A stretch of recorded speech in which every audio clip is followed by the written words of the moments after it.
Hi, welcome to Walking the Path. I'm going to be talking to people who are on a spiritual journey, who want to share with us their experiences about what they've found on the journey. So if you're interested in spirituality and how you can embed it into your life, come and walk the path with me.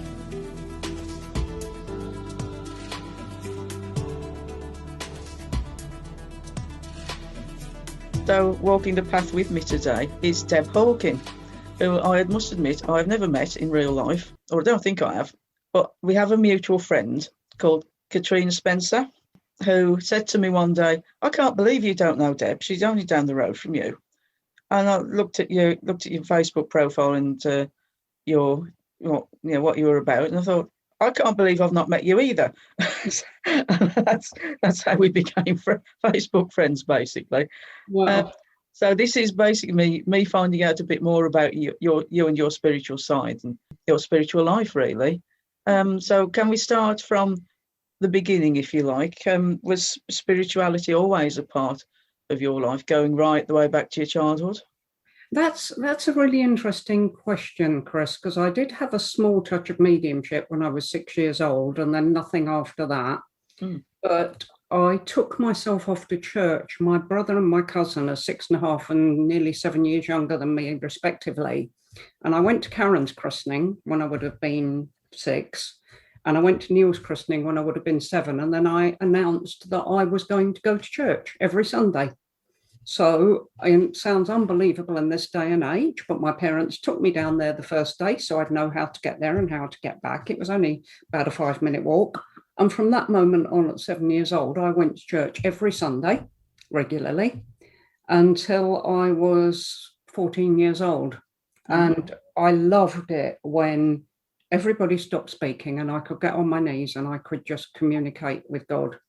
I had a very difficult childhood, not because my parents were bad people, but because my parents and grandparents have gone through a hell that no one deserves to go through. It was purely emotional damage for extremely good reason. And I have nothing but love for all of them. I wouldn't have wanted their life for anything. Absolutely. Yeah. So I took myself off to church, but when I was about 14, and if anybody goes to church, please forgive me, this was my personal opinion as a 14-year-old. I've done my confession and I'm going out to say my Hail Marys. And there were 2 ladies just finished their Hail Marys, made the sign of the cross, got up, and as they turned around to walk out, they said, "Did you see Margaret's hat today?" "Oh, I did, dear. What was she thinking? The woman has no style sense." And I stood there and I thought God heard that. And then I had this realization, and I don't judge anyone else by what happens with me. And I thought, I've got to walk in the path God wants every single day and every minute of every day. And I can't go to confession on a Sunday, clear the slate, behave like I want to all week, and then confess on a Sunday again. I just felt it didn't fit somehow. So I took myself off and I was horribly lost. I didn't walk in the footsteps of God, as you may imagine, as a 15, 16, and so it went till I was 26, and then I nearly had a complete breakdown because my life was utterly, utterly broken.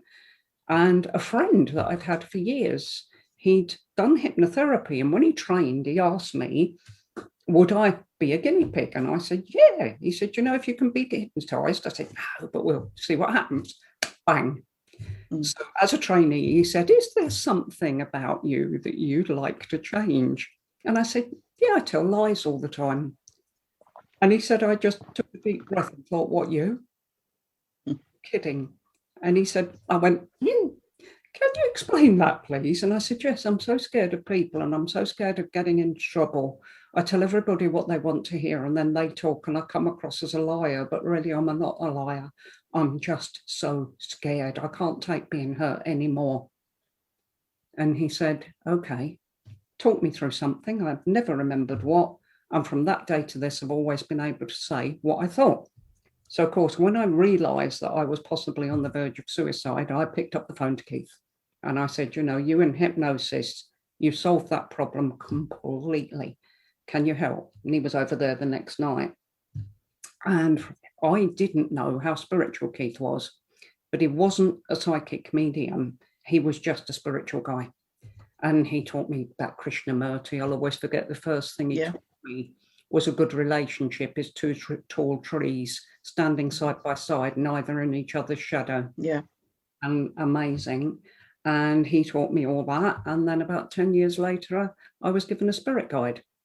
And I was a medium in the middle of a phone call. So that was my journey in. And yeah.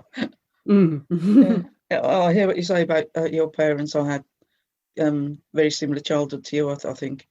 My mother was a devout Christian who converted during a Billy Graham thing, and Dad left his whatever beliefs he had in the jungles of Burma. He was a Japanese prisoner of war.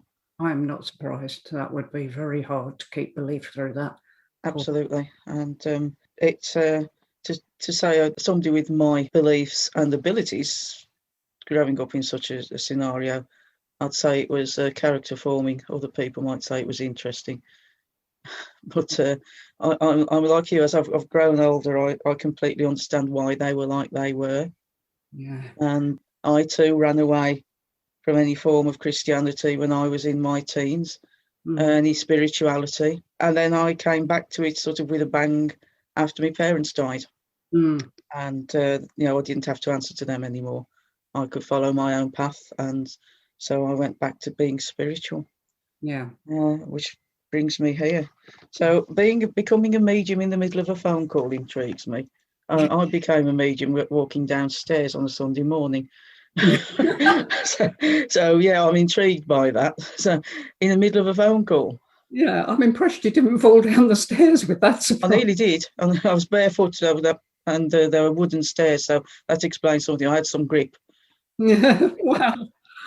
Yes, I'd been told when I was about 26 by both Keith and his partner Leslie, who is another mentor of mine. I just went and sat in the bathroom, which was the only room in my old house I felt safe in. And I just said, look, God, if you want me to work as this psychic medium or healer thing, you've got to lead and I'll follow, because I think anybody that I saw at the moment or came across would land up feeling far worse. I'm too screwed up. I am not in a position to help people. So I'm not going to read about it. I'm not going to learn about it. I'm not going to take one step on this path, but you lead and I'll follow. And I'm chatting to Leslie, whom I knew, and I knew both her parents were dead. And she said, Deb, you keep hesitating. What's the matter? I said, well, I've got this thing in my mind's eye and it's going round and round. And I can see a crystal pot with jam in it, a crystal pot with marmalade in it. And this never the twain will meet, never the twain will meet is repeating over and over again. And I can't concentrate. And she said, oh, I know exactly what you're talking about. I said, what do you mean you know what I'm talking about? She said, that's my parents. What do you mean it's your parents? And she said, well, when they retired, their dream was to have two crystal condiment pots. One would have jam, one would have marmalade. Dad only liked marmalade, Mum only liked jam, and they always said, never the twain will meet. She said, ask for something else. I said, Leslie, I'm here on my own. Who do I ask? She said, in your mind, say, could I have something else, please? And this disembodied hand put a pink rose across the front of the jam and marmalade pots. So I told her. And she said, okay, I'm as certain as I can be. You've only ever heard my mum called, my mum, or Leslie's mum. My mother's name was Rose. Oh, wow. When my dad had dementia, he chopped down a pink rose that had always grown around their porch in their little house. She said, and I came into the garden and he's holding a pair of shears with rose clippings on it going, Leslie, look what the neighbour's done. She said, and the poor neighbour's standing there going, I didn't. And Leslie said, it's okay, I can see you didn't. So the memory links there were very clear. And the time I ever saw spirit, which I don't, I've only seen spirit twice, I saw Leslie's dad. Wow. So they were great helpers to me, getting me on my journey. Yeah. And it kind of went from there. And did you have any formal training, or was it all done by spirit? I had both. I was given a guide called Edward very shortly after that. It was why they brought the mediumship in. Leslie said some of what I was saying was for her friend Rosemary. Again, I knew of Rosemary and I'd met her once. No, I hadn't. That was the first time I met her. Because when you got out, I got out the car, she said, the way you talk about her, I thought she would have been about 6 foot tall and much bigger. She's tiny. And I thought, what are they saying? You know. And so I gave, Rosemary sat me on a sofa, said, go on then. I said, go on what? She said, just say anything that comes into your mind at all. So I did. And I still do mediumship like that now. Anything that comes into my mind, go blank, let it happen. And I gave Rosemary a lot of information, but the weirdest part was a very sad story about a dog. Mm. And the husband had come in to say how very sorry he was. He just didn't want to lose his beloved dog. So he made her have puppies when she was a bit too old. And Rosemary was very angry, but the dog was perfectly all right. Rosemary still had the puppy and was enormously grateful. And as he said, the irony is I didn't outlive her. She was still with Rosemary. But he was so sorry that at really an age, she was getting a bit old, that he wanted puppies. But he said, I just wanted to hold on to something of her. And I so get that. I so understand that. So that's what I got Edward. And Edward started training me. But people have said to me, as a medium, you don't need training from humans. Clearly, you don't trust spirit. What is interesting is Edward got me to Tony Stockwell. Right. He actually got me to Tony Stockwell through a television. Yeah. And what I asked him, when someone said I hadn't needed human training, I said, but you set up that up. And he said a very important thing that I would say to any medium. You can be helped by spirit, you can be trained by spirit, you can be made brilliant as a medium by spirit with their help. But humans have to know how to handle it on our side. We're customer facing. Yes. And you need humans to teach you how to cope as a human. And that was Edward's ethos. He said, never denigrate your human teachers. Yes, absolutely. Yeah, and that's something. I mean, I've never had any training in that field because of my background. I'm still trying to cut the ties of my mother's indoctrination, if you like, from some pretty naff things that she did to me, which still resonates, and I was trying to break free of it. But I have never had any mediumship training, and I know if I'm going to do it, I need to do it because I'm only human. I need to be able to handle that. Humans know how to stand on that stage, and they know what Tony taught us about stage work. I've never forgotten, and Tony had about 8 or 9 tutors he really trusted. Yeah. So you didn't just train with him. You got a lovely wide viewpoint of medium, including from the great Mavis Patilla. I'm sure that woman is extraordinary. So it was a lovely broad training. But may I recommend to you and your listeners a gentleman from America called Joe Dispenza. Yes, I know Joe. Yeah. You know him? Yeah. I did Breaking the Habit of Being Yourself. I read the book, then I did the meditation CDs, and my past is gone. Saying to me, in the last year, we've never seen you so calm, smiling so much and so centered. And I had something happen yesterday that 10 years ago, I couldn't have worked today. I would have put myself into such a state, making up massive stories. And I'm here and I'm fine. I'm observing, but I'm fine. Yeah. And I love his work because he teaches you that your past is stored in your cells, the body that is the subconscious mind. And when you get into a situation, it sends you the trained physical reaction. So attack, things like that. And Breaking the Habit of Being Yourself, 1 month. And you don't look back, it's gone because you've retrained the cells. So I should look into that. Thank you very much, Deb. Yeah. I swear by him. By the way, if you find his voice weird, he doesn't do it in Breaking the Habit, but in some, he goes into a very robotic voice. He works with neurologists and neuroscientists in a room doing brain scans while he works. So they see the results. Oh, he's a scientist. He has to know how it's all done. And he's found that if he does a robotic voice, you don't tune to him, you tune to the meditation. Otherwise, if it's an emotional, soft, beautiful voice, you're going, oh, Joe's lovely. And they found that robotic voice takes you past him. Yeah. Yeah, I was, when I was learning to teach meditation, that would be in the 90s, so it's nearly 30 years ago. I was advised against making tapes for students because I was taught that they had to hear their own voice in the meditation, because that would take them deeper and into the source. Yeah. Wow. So that's sort of a similar thing then. Yes. Yeah, exactly. Yeah. The source is where Joe works, out in the stars with him. Yeah. Funny enough, your background is very much what I see when I meditate with Joe. That's chosen for a reason, and I'm pretty sure that behind me is the Pleiades. But the background is chosen for the path that I walk, and I did a meditation with Derek Clark, who's a spiritual healer who works from the Amethyst Centre, and who used to run the Villiers Street Spiritual Church in Coventry until he closed. He's been my spiritual mentor now for 5 years, and he took me on the journey once, and I went back to where I came from, which is roughly similar to the background. Yeah. So it's I can describe the entire night sky to you in that place, and I was only there for an earthly 5 minutes. Wow. But I was there for lifetimes. Wow. So that's what that background reminds me of. And of course, I'm a dancing star. That's my nickname. Right. There you go. Did I see that you were a healer as well? Yes, I did. I did healing again by accident. And then I decided that I would like to understand Reiki.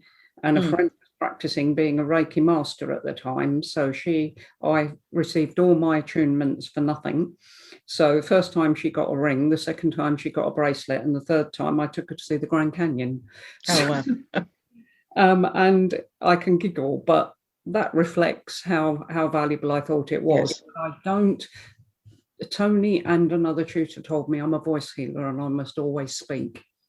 Right. And Tony once had a situation in a room where people were getting very upset. He was trying to teach us to face the slings and arrows that the public will throw at you, and things that had been said to him, asking us how we'd handle it. And people got very upset. And at the end, he said, Deb, let's finally come to you. And he asked me two of the simplest questions. And I looked at him and I thought I could have answered so many of those. And you give me this. But I trusted Tony and I answered. And as we left the room, he put his hand on my shoulder. And when the others went out and shut the door, he said, Deb, do you know you're a voice healer? I said, no. He said, I thought you were. And I wanted to try it because I knew people would find this very difficult. But they must be prepared to stand on a stage and face that in front of 1,000 people. He said, and I thought, if I put her up to speak and give her something happy to speak about, he said, they'll calm down. He said, and one person in this room didn't. Everybody else did. And that confirms to me you're a voice healer. So I do focus more on speaking to people. Yeah. That's very interesting. Yeah, I didn't know there was such a thing, but apparently I have resonance in my voice. Okay. I don't know, these things. I don't tend to sort of laud it with the spiritual gifts because you never know where they come from, do you? You just, you don't spend 3 years to get that degree. So it's just like, okay, I'm a voice healer, I'll do that. Yes, it's something of Reiki mastery. I've been a Reiki master since 2008. But Reiki masters you. So why are we called Reiki masters? It's just because it's a way of saying there's no more attunements left for us. We have our path to walk and we must walk it, as I tell all my Reiki students. Yeah, and it gives you a description to give to people. And they deserve to know that they're working with someone that it just doesn't think Reiki is a good idea and they'll put their hands on your shoulders. Humans do. People have no respect for qualifications, but I do, even in our field, because it shows me that someone has tried to know what they're doing. And that's what any qualification means. Being a consultant surgeon is very fancy, but at least you know that person knows how Yeah. to use a scalpel, which is very handy. Yes. I don't want someone saying, I don't need all that. I'm very spiritual and, God will guide this lethal instrument. I'm sorry. I know I should be more That's trusting. not going to wash, is it? No, I should be more trusting, but I wouldn't be. And I think in our field, people should know you've made an effort, And that may be wrong of me. And I know some very good mediums that haven't trained and they're absolutely fantastic and they can handle an audience. But I think the general public do deserve to know, at least either you've got something or you've got experience. They deserve that, you care enough also to want to keep learning. I run spiritual mentoring groups and, I'm in 3 different groups. I've just learned some lucid dreaming and that's by month. So, Yeah, you never stop learning. There's always something new to learn or something new to you to learn that's been around for thousands of years, perhaps. Yeah, I don't want to stop growing. I don't stop learning. I don't want to ever become the great teacher. No, we're not know-alls, are we? No. I've got while we were off on lockdown, I did a lot of personal development, which I caught up on, mainly because last year I was too busy recovering from COVID and had brain fog and cognitive issues. And then when things started to clear after Christmas, I decided I was going to do all the learning stuff that I'd put off because of it. So I explored new varieties of Reiki, which I think, and this is from Derek, it doesn't matter what you use. It's all the same. He says it all depends on the communication between your heart and them, and that's the what he says all the time. That's the movement he uses from your heart and points upwards to them. But he's been attuned to as many varieties of Reiki as you can name, and he doesn't use any of them. So I decided I'd go off, have a look at some different and new varieties of Reiki, and so I'm going to run workshops on those for my students in the summer and see where that gets us. So you got to keep growing, and that was one of the questions I think I sent you was where do you think your path might lead? Oh, no idea whatsoever, and that's fun. I mean, I'm much more into the science of everything, because what I heard at the Conference for Consciousness and Human Evolution in London in 2019 made a lot of personal sense to me.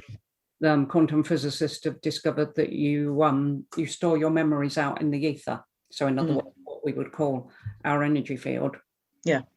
And that atoms, once they form a pattern, that pattern never breaks. And as we know, atoms cannot be destroyed.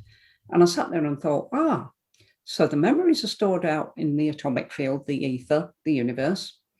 Then your atoms cannot be destroyed and they must return to the universe. There's a lovely thing why you should have a physicist speak at a funeral. Explain this. Yes, I've seen that, yes. Yeah, explains it exactly. Yeah. Mediums are people that have neural receptors that can go out and find someone else's memories. And of course, with their memories, I can't see me letting my memories go right and me going left. You're going to find the energy that was that person. And I thought, wow, that actually makes sense. So I've brought quite a lot of science in because it's interesting to see. For example, Joe Dispenza did a talk about the adrenal, the 7 glands that control the human body, which of course start at the crown, back of the head, behind the third eye, in the throat, heart, gut, stomach, gut, down in the lap. And he said, let me put up a map of these glands.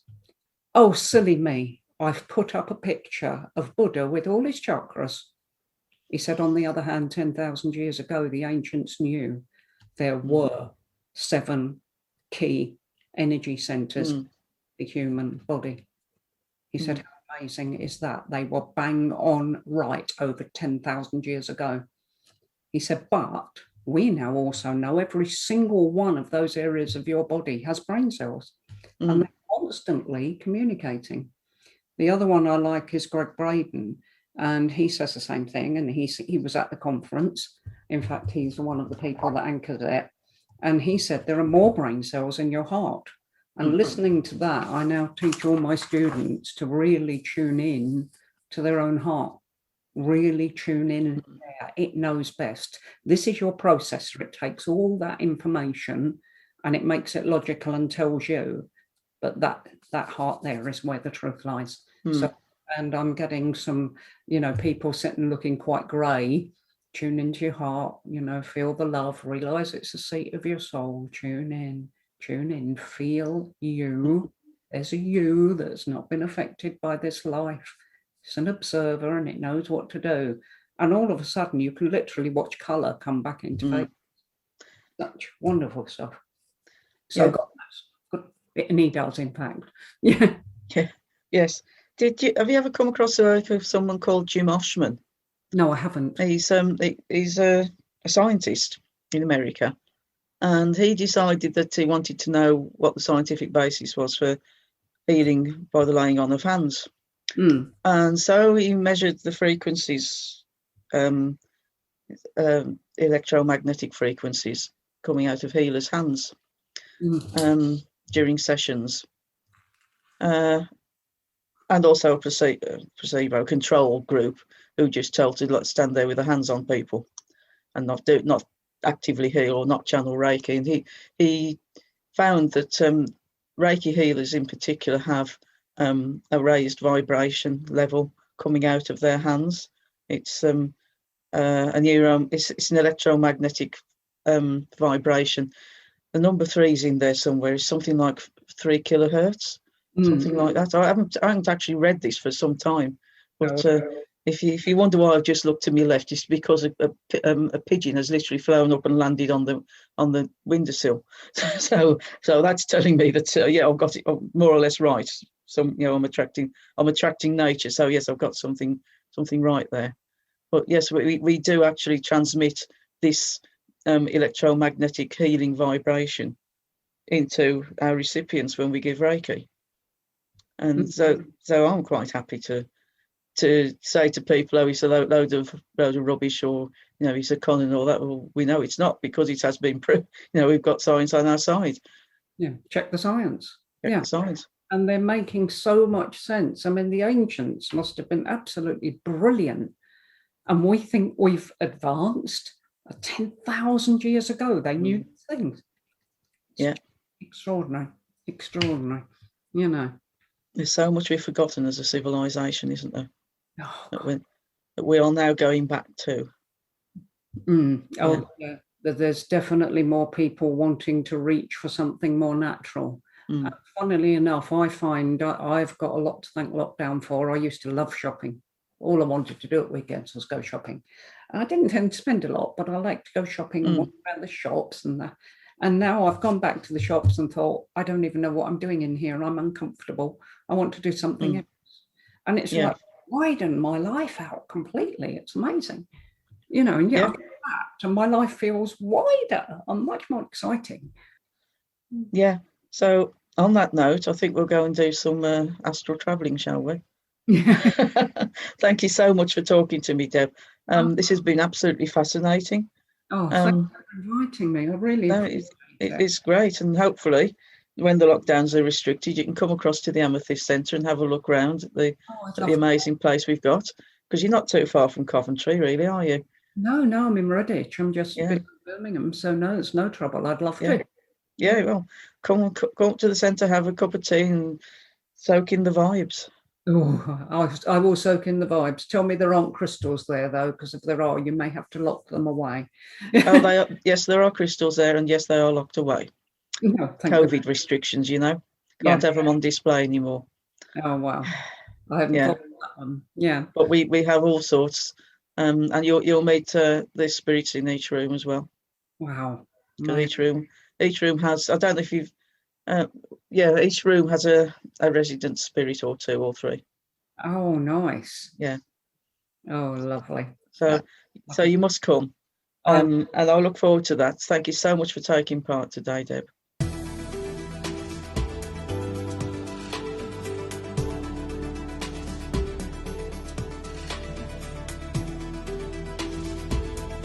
We've come to the end of the path for today. If you'd like to support the podcast by sponsoring it, please get in touch, or you can visit our website www.amethystcentre.com, or our Patreon or Facebook page for Walking the Path. See you next time.